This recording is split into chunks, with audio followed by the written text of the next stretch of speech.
Kain lang ng kain, subo lang ng subo. Yummy!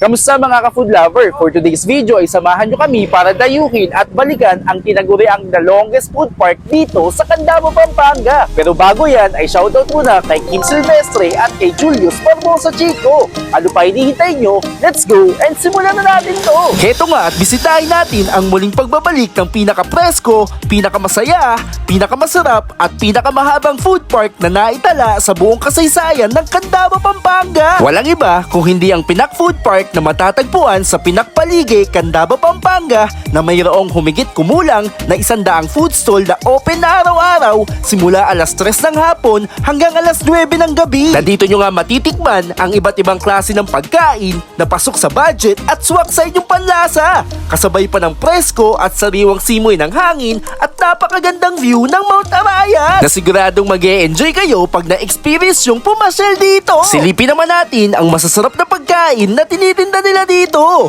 gaya ng calamares, kwek-kwek, okoy, isaw at chichaw. Meron pang corn cheese overload, butterfly squid, sisig, hotdog at Hungarian sausage. Pati ang takoyaki, giant neon balls, mga snacks at pasalubong ay meron din dito. Hindi naman mawawala ang beef pares na may taba, inihaw na tuna panga, pork belly at chicken na nasal. Hindi rin magpapahuli ang Candabas Best Barbecue, fried itik at fried pugo, siomai rice, premium burger at fries ng Burger Show. Pati ang Mexican food, Japanese food, Asian food, sweet and snacks ay available din dito sa Pinak Food Park. At kung drinks naman ang pag-uusapan mga ka-food lover, meron din sila ditong mango graham shake, iced coffee, matcha milk at sobrang dami pang iba na talagang mabubundat at bubusugin talaga kayo dito. Kaya naman let's go mga ka-food lover at tikiman time na!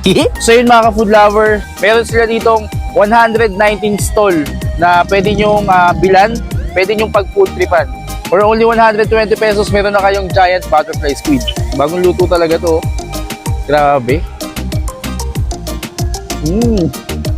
Grabe. Ang sarap. At tingnan nyo yung kamay ko. Sobrang laki.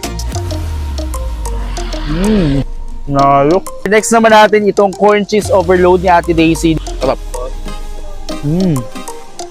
Grabe. Okay, so next natin mga ka-food lover, itong LDK Takoyaki na bagong luto. Yun, napakaganda oh. For only 50 pesos mga ka-food lover, meron na kayo 5 pirasong takoyaki. So, masarap at legit. Yummy. Aside sa mga pagkain at street food na tinitinda dito sa Pinak, ay nandito tayo ngayon sa Cloud & Coffee. Ang sarap mga ka-food lover ng matcha milk ng Cloud & Coffee Matcha milk ng Cloud & Coffee. Approved, masarap, yummy. Next naman natin mga ka-food lover, tikman natin tong Candabas Best Barbecue nila. So meron din ditong isaw, meron ditong isaw ng baboy, isaw ng manok, meron ding dugo, at marami pang iba Tuwi siya. Lambot. Grabe. Napapa-exercise ka dito. Nanunuot yung lasa dun sa karne niya. At lambot ng baboy. So mga food lover, isaw naman ito ng baboy. Ayan natin.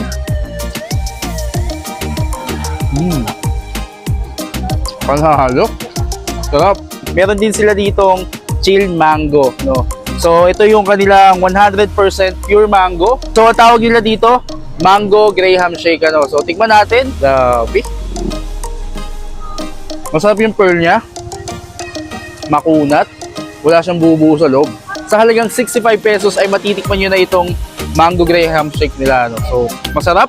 Approved din. Tapos ang mahabang paglalakad at sinuyod natin ang kahabaan ng Pinak Food Park. At nandito tayo ngayon sa Burger Show kung saan ang mga burger nila dito ay ipinangalan sa mga sasakyan.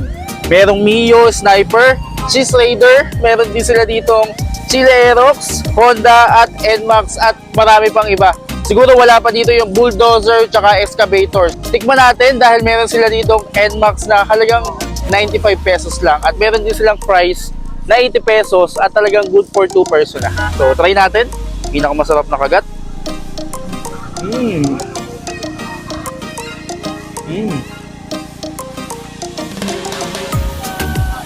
Grabe. At itry naman natin itong french fries nila na sobrang overload sa cheese, ano. So, ayan, oh, grabe, oh. Tingnan nyo naman, oh. Sarap. Tingnan natin. Kikiligin ka sa sarap. Patapos natin kainin yung mga pagkain, yung mga pinutrip natin kanina, tikman naman natin tong coffee latte ng Chill Brew, ano.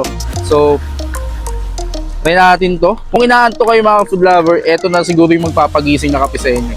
So, try natin. Kapeng kape. Balanse yung tamis, balanse din yung milk, at balanse rin yung kape. So, perfect na perfect, pang chill. Kaya mag-chill brew na kayo. Sulit nga, talagang mapapa-thank you Lord ka talaga pag natikman nyo ang nagsasarapang pagkain ng Pinak Food Park na mas pinasarap ng mga ka-food lover nating Kapampangan. O paano? Salamat sa inyong suporta. Hanggang sa muling pagkikita mga ka-food lover. Paalam!